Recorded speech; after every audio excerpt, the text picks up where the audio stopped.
Hello and welcome to the Captain's Table again. Welcome to the 24-hour Captain's Table.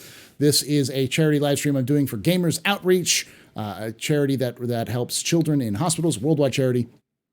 So if you'd like to donate, even if this is after the live stream, the link will be down below in the description for you to do so. And I am recording these individually as individual sessions, but then they're going to go up on YouTube as such. But I'm also going to have this 24-hour session for y'all to enjoy. I hope I have enough space for all this information, but we'll see. Oh, let me fix that camera real quick because I think not quite centered. There we go. There we go. Perfect. And nope, it's wrong. There we go. Perfect. Let's begin with introductions. I'm going to start with you, Zark. Zark, who are you? What do you do in Star Citizen? Where can they find you? Yeah, I'm just a normal community member. I'm just playing the game, being on Spectrum, being in Paul's Discord, and usually play the game, but the last month I haven't really been able to, sadly. Mm-hmm. Yeah, you usually hang out on my Discord. This is how Zark found out, came on here. So, and Astral, who are you? What do you do in Star Citizen, and where can they find you? Yeah, I'm Astral. I have been making content for Star Citizen for a little over a year, mostly on YouTube. Although I do stream on Twitch occasionally. I keep wavering on whether I'm gonna quit Twitch or not and just move everything to YouTube. But yeah, I make basically just content talking about the game, make guides for new players, stuff like that. Yeah. Twitch God. Gosh. If you haven't checked out Astral does a lot of really good new player stuff and a lot of like hey, check this out for making money. So it's a great video stuff. I watch his stuff when I'm like, oh, this is interesting. I want to see what's going on here. So all right, so let's get started. CitizenCon, that's the kind of the theme for this whole 24 hours, though we're going to be going all over the place. Let's start with you, Astral. What was your favorite parts of CitizenCon? Like, what did you most like about CitizenCon? Man, CitizenCon was great. I loved CitizenCon. I watched through the whole thing on stream. It was super fun. Favorite part, that's a really hard decision. There was so much good stuff. I think the first thing that got me really hyped was that first segment showing off the different planets in Pyro. I really like the exploration game loop, and I really like just going and be able to find like wacky and crazy places in Star Citizen. And I think a lot of the planets in Pyro really showed a lot of those crazy locations, like that one field of obsidian that just looks like the entire ground is like made of black glass. Was like so cool. And it was inside that crater, I think. Yeah, that gigantic crater on what was it, Pyro 4? Yeah, Pyro 4. Yeah, with like the green atmosphere. So cool. 5. Yeah, they skipped Pyro 5. Yeah, which is the gas giant. Yeah. I can't wait to see that. The underground facilities look awesome, super cool. They're obviously still a work in progress, but was nice to see some information about Squadron 42 and all the stuff they're working on there, and then obviously the ship reveals that they dropped on us were super exciting. So yeah. Awesome. CitizenCon was great. Your thoughts on CitizenCon? Good CitizenCon. First thing is, the one big negative thing was the ship reveal. Let's not do the negatives yet. We'll do positives, and then we're going to go to negatives later. It was great structure-wise. You had the eye candy, you had the info dump. Eye candy, info dump. Eye candy, info dump. It worked great. I say the two most interesting parts for me. First, Lorville Redux. I myself am city I'm working in city development and such. So I'm highly excited to see Lowell finally getting the next level where it has to be as a city. And I'm really thinking about, after seeing it yesterday, I'll probably make my first and maybe only YouTube video about what's great about the new level. Because it's a huge step up. There are still some things where I say, okay, could be better solved, but it's just, it looks so much better. And even from the simply player view of point of view, no flight zones. How great is that? Yes. It's maybe I won't join you, Paul, to overthrow the Hurstons now that Lowell doesn't have the flight zone anymore. Yeah, but it was great. And the second part I was really stumped about because it got so insane. The end. Oh gosh, the 2-hour stream. Yeah. Oh. Yeah. Like, okay, so we have a little surprise. Here, take the video, 5 minutes, and then I tell you about the big surprise. And I'm Yeah. okay. Big surprise, another 15 minutes. And then Chris started talking. Oh boy. Yeah. Oh boy. And Yeah. it was great, especially so many things they talked about are things that different from like the multiple speeds and such things. They really hit home and talked about what's going on, what's important stuff, things that are at the core of the game and that we will probably see within the next year and that really change things up. Mm-hmm. Yeah. I think one of the things that made that segment great was that like last year we had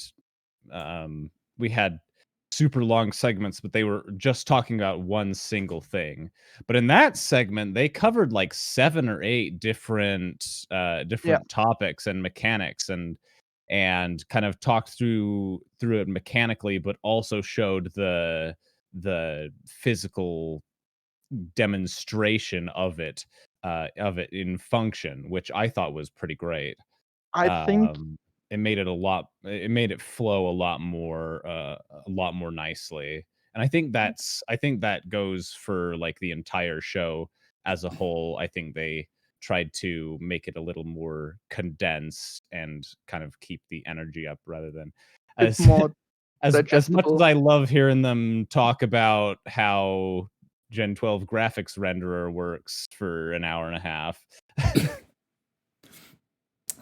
Yeah, I mean, like, I'll be honest, the end part was as good as it was, in my opinion, because it was Chris who talked. Yeah. It wasn't like last year where Chris was just absent. He was there, he took 2 hours, and he just injected the Chris energy into the whole thing. Mm-hmm. And it was like, okay, that's why I'm here. I'm not. I mean, I love all the people that are working there, all the devs. But let's be honest, the reason why we got into the game, especially we older backers, is Chris, his energy, his vision. And just those 2 hours of him talking, his vision, the new improvements, what's going on, all this stuff. And let's be honest, the stuff that will come to us shortly. That's really, yes. Mm-hmm. All right. I am doing this thing where I'm going through all of the ones for each session. So I did the first 2 sessions was Planetary Pyro and the design brief. So now I'm going to talk about the underground, which is I think my favorite part of the whole thing. Like fully favorite part, which is oh my god. I was like, oh yeah, we do underground bunkers. It's like, no, we're not going to give you underground bunkers. We're going to give you underground landing zones. We're going to give you an entire city underground. Like, yeah, they were gigantic. They're huge. And the thing, I saw someone in like when I was doing a live stream with somebody else, and someone in our chat was like, "Yeah, this is all great. This is all concept art, though." And then at the end, they were just like, "Here's our white box movement." It's like, you bastards are already doing this, guys. Yeah, I'm throwing a bit more gasoline to the fire. Uh-huh. They say it's underground, but the way you land open in the on the top in the executive landing pad and stuff. The same way you can build the underground city, you can build like overground city, construction sites, you can build industrial sites, you can build malls, you can build living areas. That's all building on top of this. It's just like, okay, we call it underground, but I bet you that in 2 years we hear that this tech goes on to building some mega hub, mega structure, 10 times larger than what you see in Cyberpunk. Yeah. And people were saying it's final art. We didn't see final art. We saw like gray box and white box. We didn't. That was not final art. It looked good. The one thing that I think is gonna make those underground areas really, really cool and really stand out from like existing locations we have is that there seemed to be a lot of moving parts in them. You know, it's not just a static set. They have like the cargo containers coming and moving around, and those massive elevators going up and down, and you know, trams going back and forth, kind of stuff that they showed us in that. And I think having that is going to inject a lot of life and energy into those areas and make them feel a lot more believable. Then like Zark said, I can imagine seeing a lot of that technology, you know, once they have created those assets and got those functioning and kind of tested them in these underground facilities as kind of like a testing area for that. I can for sure see them moving that and putting some of that stuff into, you know, new cities or existing cities or stations and stuff to help make them feel even more complete and even more alive and more detailed. I'm going to clarify something, because someone was saying it's like, oh, final art. It's like, oh, no. They were talking about Lorville. I was like, no, I'm talking about UGS, because it was a topic. It's like, it's not final art. It was pretty good though. Yeah. And the other thing is, and I'm jumping a bit with the segments, but the ping system they showed and the investigation missions, those are the two things that really will bring the underground places to the next level. Because, okay, now we have a huge area, but now we have a system that highlights interactable objects in this huge area. Vents, cuttable surfaces, whatever else. And then we have something that's more than just, okay, we go down there and kill everyone. Those underground places, they will be the first, I will say, raids. Those places, they will 10, 15-man raids like in other MMOs, and boy, it will be awesome. Oh yeah. If you throw in 400 NPC guards, maybe some mysteries, traversable parcours and stuff. Poor. Yeah. Then I'm pretty sure that you are not playing 1 hour in there like they said, but more like 2 or 3. If you loot, it's 6. It's the kind of thing that CIG, it's a CIG ambition, because that's not even a large. What we saw was not large. They said it was medium. It was medium. It's a medium. It's like average size, not the small or not the huge. Yeah. It's like, and the fact that, I mean, CIG is at this pace, this cadence where, and by the way, who's making the UGFs? Last time I checked, I thought it was either EU or Montreal. I think it was Montreal that's supposed to be doing it. So it's like, especially if they're giving it to Montreal, it's like, oh, this is just fun. If this is Montreal, it'll be done next year. It'll be done in like July of next year, because that's those. There's something in the poutine. I don't know what it is, but they just go.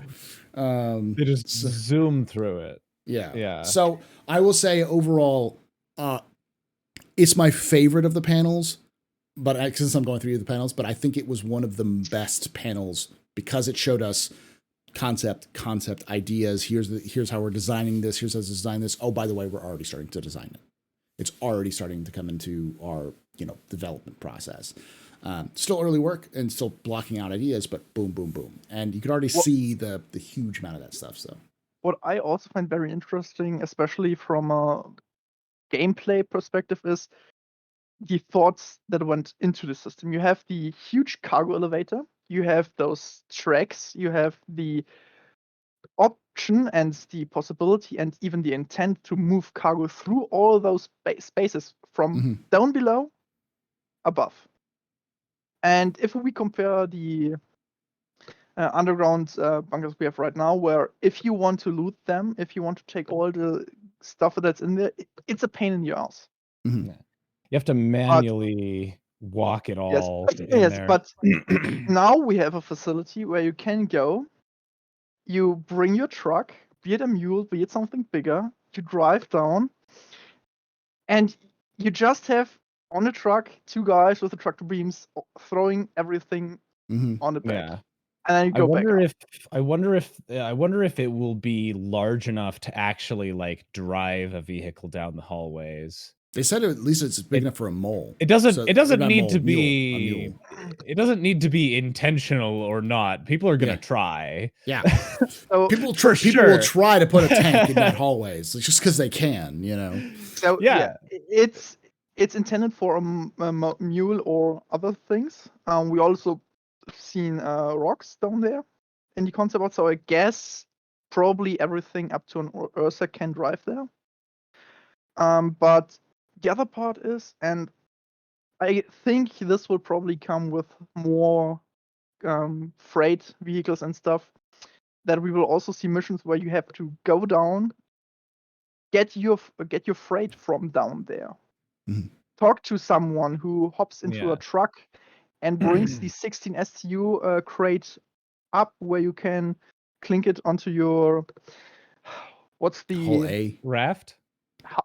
Your raft onto your raft. Yeah. It is fantastic. It was probably my favorite. No notes. It's perfect. Now let's talk about because we got to clip these around because otherwise, because we got butt to butt kind of thing. What was the worst part of CitizenCon? Zark, now you can be more negative. What's the worst part of it? I'm not sure how long I'm waiting for it.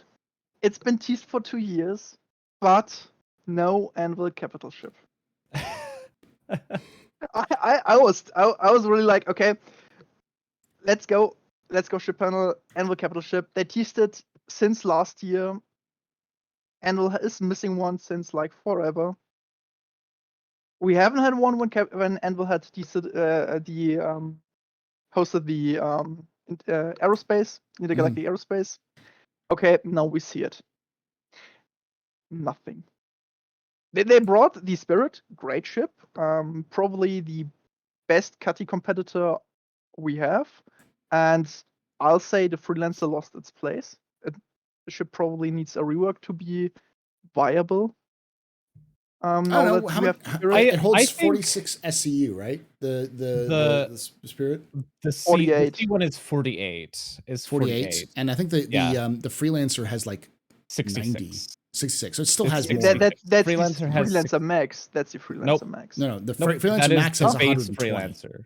Yeah, so Freelancer Max is like 120 or like 90 or something. The normal Freelancer, so the normal Freelancer has 66. It also has 2 size 2 shields. The Cutlass and the Spirit both only have one size 2 shield. It's between a Freelancer and a Cutlass. Is it what it's? Yeah, but still. It's priced the same as the Freelancer. I thought the Freelancer it's 110 non-war bond. Yeah. 100. I really thought the Freelancer had less cargo space. No, it does. Okay, if it has more, then yeah, sure, it still has its place. I still wouldn't use it above the Spirit. The Spirit's gonna be faster or much more maneuverable than the Freelancer. But as long as much faster. The Freelancer has still 50% more cargo, it's fine. But the Freelancer needs a rework. Let's be honest. Some repolishing. Just bringing the assets up to date and cleaning and kind of try to rework the piloting view, because if you fly this thing, you don't see anything. You know, I fly a freelancer pretty frequently in the verse, and I don't have much issues with the visibility. It's not actually as bad as people make it out to be, at least in my opinion. But I It think was that worse when they had the slats, but now they got rid of Yeah. all of the Yeah, spots. but So okay, Yeah. but okay. So comparison, I'm flying a Carrack, so I have Yeah, well, 360 yeah. degree. There's no comparison to the Carrack. The Carrack has like the best visibility Yeah. in the entire game. It's so good.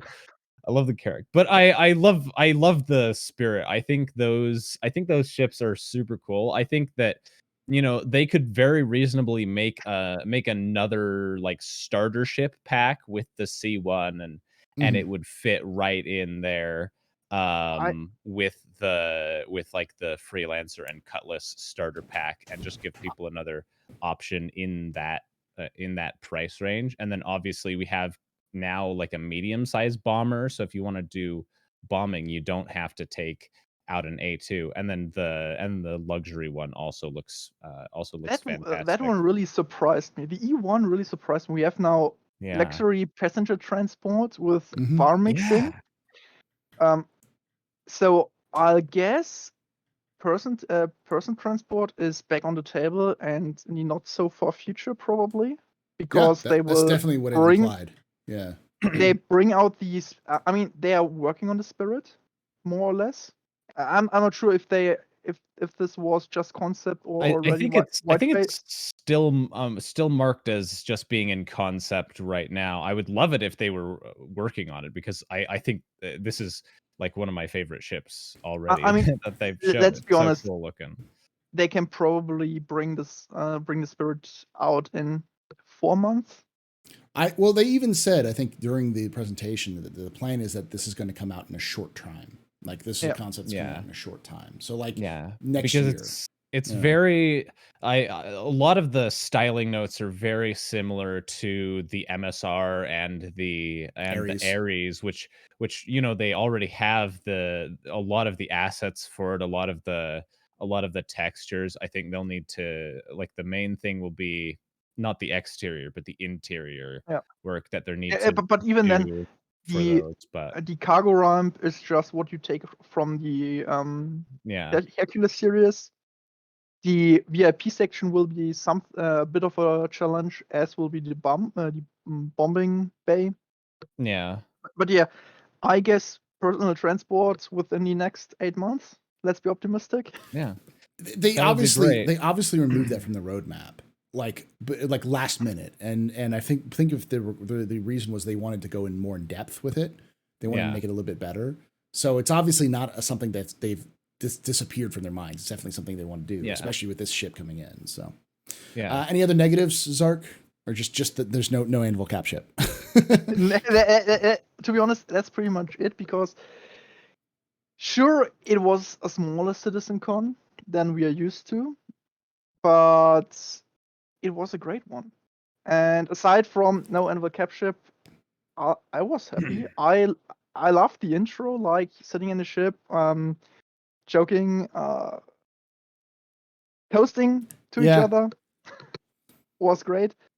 So yeah, there is not really something negative, because we pretty much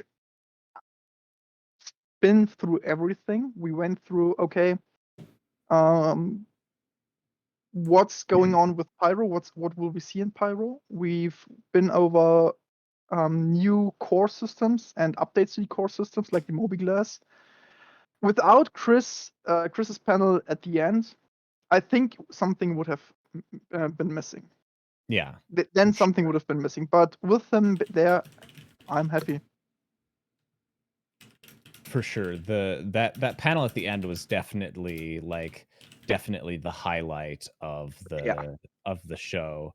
And I was starting to get worried by the time, like, they got through the ship presentation. I was like, it's barely been 3 hours and you're already at the end of what you had scheduled. Is this it?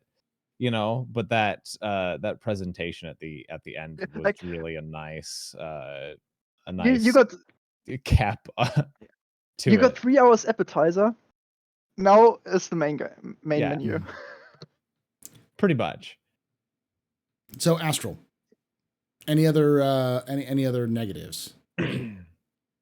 I think that I mean overall I enjoyed the show a lot. I think my least favorite part was the segment on the master modes. Mhm. Obviously obviously if you look at like Spectrum and Reddit and everything, that's probably the most divisive thing that they talked about in citizencon. And I feel like I feel like people's worries are kind of justified with it, because I feel like they could have taken a little bit more time to explain exactly how certain things are going to be working, and also their reasonings behind making the changes, because I know a lot of people are worried about um you know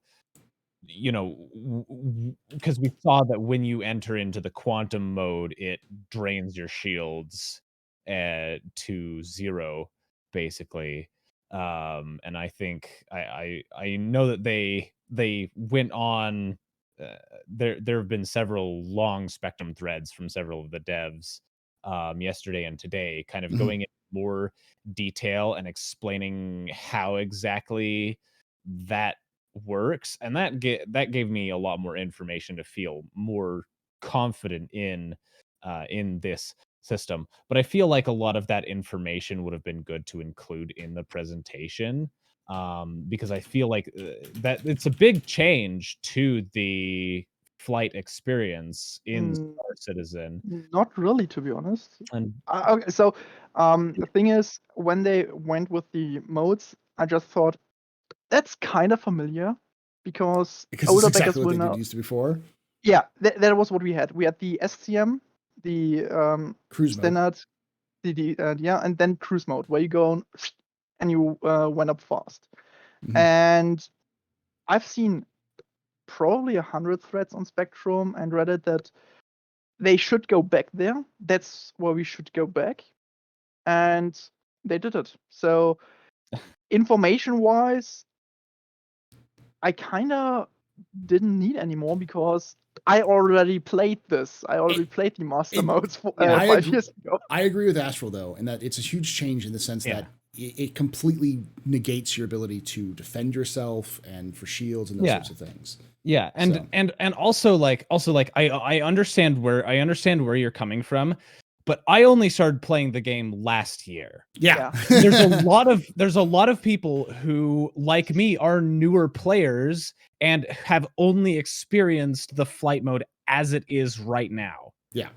So it's a And huge so change for I those. understand there's a lot of veteran players that are like, they're like, oh, it's just kind of going back to how it was before.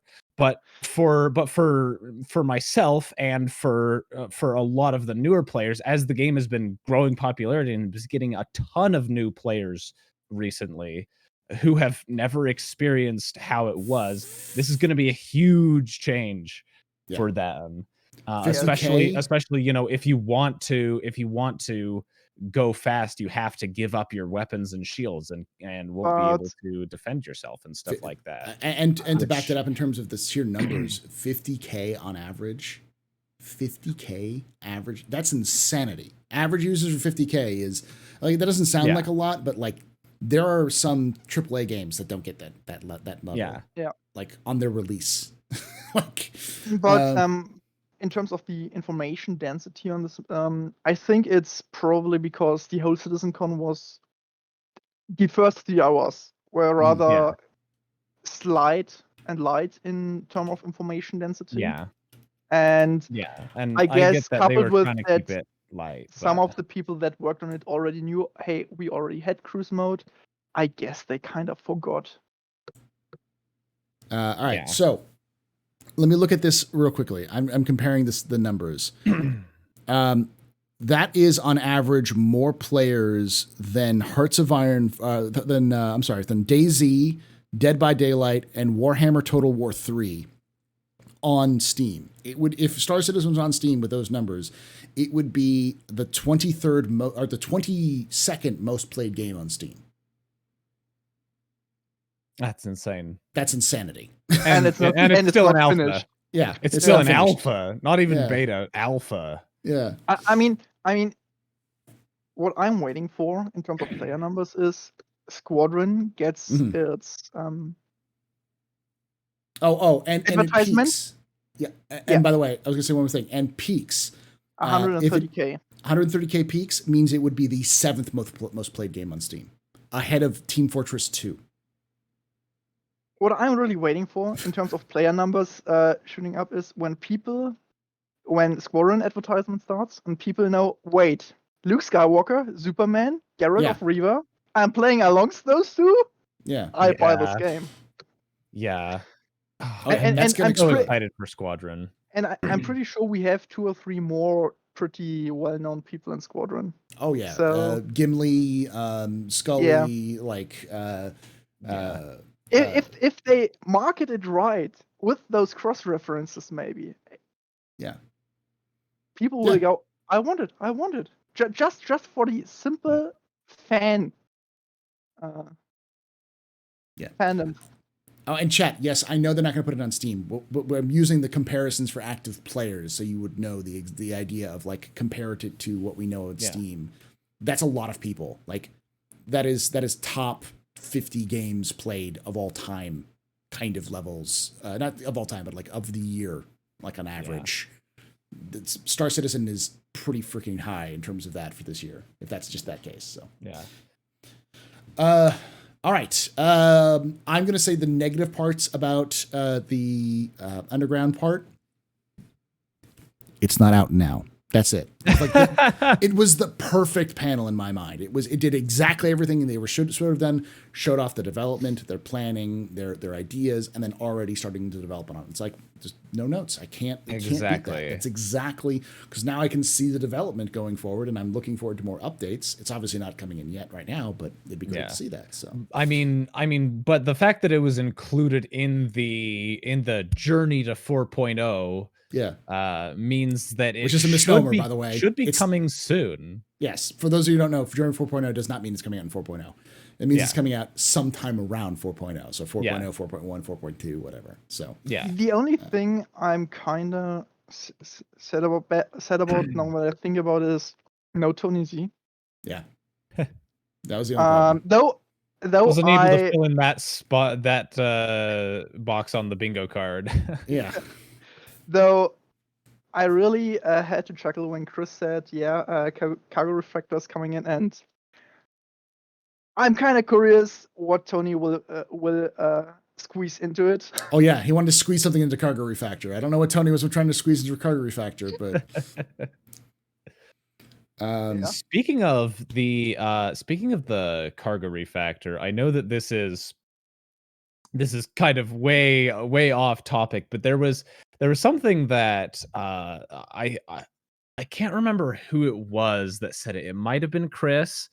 But they were talking about hover trolleys, and then they mentioned something kind of offhand where they said we're also going to put this technology onto large cargo crates, which I thought was like, and then they just kind of glossed over that and kept talking. But I'm like, if they make cargo crates so that, you know, it's a big, like 16 or whatever SCU crate, and you could just push a button on the crate and then it goes like anti-grav, and you can just manually as a person push it onto your ship, that and then turn it off, and it just drops down. That would be so huge for making like manual loading cargo and stuff onto ships. Yeah, that's been kind of a huge debate point, and it's come up a couple of times. How do we actually load these ships? And there have been talks about, okay, now we have some sort of vehicle that just pulls it up. Maybe we have some sort of tractor suit harness construct we put on, and then we can move them. Now they went the easy way, I say, but you still will have to use some sort of vehicle, probably either for especially heavy crates or like the merchantman has the crane, so you can stack them on top of each other. Yeah. Another negative point: no new pictures of the merchantman. That is true. Nothing on the Merchantman and nothing about the Hull Sea, which is another ship that I'm extremely excited about. Yeah, What? that's the same. Let's move on to the last bits because this is we're kind of coming into that halfway point. Let's start with you, our Astral on this one. What is your most looking forward to? What are you most looking forward to between now and the end of the year? Can I just pause this and say we just got a $500 donation? Wait, what? Gosh darn it. Saban, thank you so much for that $500 donation. Tree for the $20 donation. Randler for the $20. First Tasty for the $20. Whew, we are 25 away from our goal. That's huge. $25 away from the goal. Yeah, I know him. He chills in my chat a lot. Thank you so much, Saban. You are an absolute champion. Thank you for helping children. Yeah.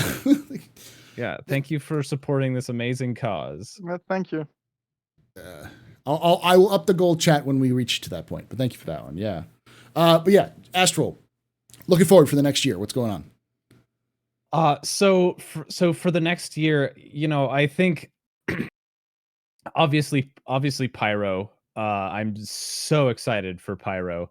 But starting a little bit closer to us, 3.18, I think is going to be a fantastic patch. There's so much cool stuff coming in 3.18, and I think the new mechanics and gameplay loops introduced in that, then leading into 4.0, bringing us Pyro with just it's going to, because Pyro's like 4 times the size of Stanton. Just giving us quintupling the size of the universe that we can explore. It's probably, I believe, 16 times the size, because you have the diameter, not the. Yeah. Well, it's insane. Pyro is 3 times the size of Stanton in terms of like its AU, but it's also you're dealing with the diameter and all these other things. Yeah. You are quintupling or quadrupling the size of the play space. Crazy. Yeah. Yeah. And I think just giving people like so much more space to work with, so much more to explore. I think I think exploration ships are going to become so much more valuable as you need something to go and just cruise and find these new locations. And I hope that the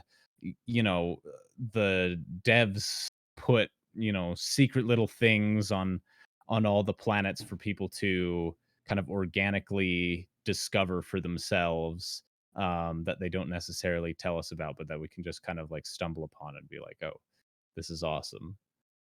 Yeah, I agree with that one. Zark, your thoughts on between now and and the end of the year? What are you looking forward to? End of this year, I'm not really sure if I'm excited about anything. Okay. Because I'm hyped for full persistence, because this will be a game changer. But we are only just approaching Evocati next week. Yeah. It's full persistence. It will be bugged as hell. Yeah, it'll be broken.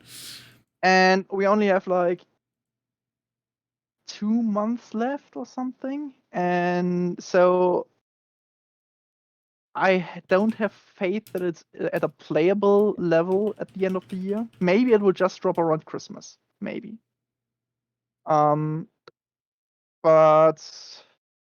yeah, I say probably this year IAE it's always fun to be around, especially if they bring McCleary back. But full persistence, in my opinion, will not be fun this year. So I'm kinda in the end of the year drawn, like, okay, let's just enjoy the last, enjoy CitizenCon, enjoy IE, and be done with the year, so we can have full persistence. There we go. Got it to work. All right. Hopefully that works for the other one too. Double check. It does. Good. Sorry, I was setting something up. Yeah. For next year, go ahead. Yeah, for next year, definitely Pyro. I mean, going there, having those underground stations, having ruined underground stations, having relics from a past, maybe having even the first investigation stuff in Pyro, joining some sort of gang wars. Yeah. Mm-hmm. Yeah. Finally, we can let loose, and we can come back a year later with our javelins and Idrises and ruin Hurston. Yes. Speaking of ruin, the visuals they showed us of the ruin stations in Pyro was absolutely stunning. It's gigantic, and like the interior was just looked so cool. Did you see the javelin in comparison on top of it? Yeah. Boy. Yeah. That's a boy. It was some perspective. Yes, that was a great one. Station. Huge and station. I remember them because last CitizenCon they told us, this is a big station and the interior of it is so cavernous that like the heat and like the moisture from people causes it to have like a climate where it like starts raining from the condensation. But it didn't really set into me the sheer scale of that station until they showed that with the javelin next to it. Yeah. Of just like how colossal it actually is. It's absolutely massive, and I cannot wait to explore that thing. It's so cool. All right. So I am going to get asked this this last question, which is your thoughts on this year and this CitizenCon. So give me two ratings this year and this CitizenCon. Is this year average? Was it bad? Was it good? Was it the worst year we've ever had? Was it the best year we've ever had? And same with CitizenCon. I'll start with that with you, Zark, on this one. So it's definitely not the worst. I mean, we had the 3.0 drought. It was probably the low point. It was very subtle. Subpar. So like a bad year? Not subpar. No, not subpar. The opposite of the opposite of high profile. Low profile. Yeah, but the word of this subtle. No. Subdued. No. Subdued. Subtle. Yeah, subdued. Subtle. Yeah, subtle. Subtle. And there weren't a lot of changes you say, yes, that's the change. But there's so much going on this year. It's really those. It's like if you take a look at the rocket launch, you have the control center, and all the stuff that's going on there, like checking the weather, checking the fuel, preparing. It's not eye catchy. Yeah, but it's necessary, and refueling. Yeah, and it's kind of the same for the CitizenCon. It wasn't the best, most spectacular CitizenCon. It was a good one. But it also but I think it's important to look at what wasn't said. Like why wasn't there the cinematic playthrough? Why was it so low profile? And this just tells me that this year is the quiet for the storm. It's really this 1 year we had great things. We had Siege of Orison, great event. We had the 9 days lockdown. was great. Yeah. We had the Jump Down 2.0, the re-emergence of Xenothreat. Great event. We had great gameplay. We had great additions. New ships. We had new weapons. We had some new little things that got added. But yeah, it's really the preparation for full persistence, then server meshing, and then we are there. We are pretty much there. Then it's just fleshing out the professions. Yeah, I think this year was really doing a good job of setting foundations and building blocks for next year, for them to just say, you know, all right, shut the fuck up and look at what we can do, right? like this is the 2022 is the year where they're just getting stuff ready, and I think next year is when they're gonna drop a lot of And we had insane stuff on us. and we had some great articles this year. 500 million and nothing there. Yeah. I think this year was average but needed, and this was an average but slightly above average CitizenCon for what it was. So yeah, it's kind of. I think out of the 2 Citizen Cons that I've been around for, I think this was the better one. Oh yeah, for me. So it's the best Citizen Con I've ever been to. Yeah, last year was hard for new players. Older backers, we kind of get injected with this techie vibe, where we just want this technical data. We just want to listen to Tony Z playing 4D chess through 5 dimensions. Yeah, last year was very, very technical, and a lot, and I think just the amount of time that they spent going into detail on stuff last year was very interesting, but for a more casual player, very very intimidating as well. Especially on more technical stuff like Gen 12 rendering and Vulkan and API and stuff like that, which is stuff that you that the player doesn't necessarily even interact with at all when playing the game. And I think this year they focused a lot more on stuff that the players are actually going to be interacting with. Tried to keep things shorter and more concise too, but also have enough information for it to be appealing to both the newer player base as well as the veterans of the game, which I think is something that they did really well this year. Yeah. All right, let's move into the question and answer section of this, so we can move right along, because I've been trying to keep these things shorter, because if we go, the question and answers always go long, and I trying to keep this so we can keep everything back to back really well. So, thank you for joining us. Make sure you're checking out Astral Gemini on Twitch, YouTube, I should say. It's youtube.com/AstralGemini, just like it's spelled there. And you can check out Zark on my Discord, which is !Discord in chat, or just down below in the links. You can hit the Discord. So, thank you all for watching, and like I say every time, hope to see you someday in the black.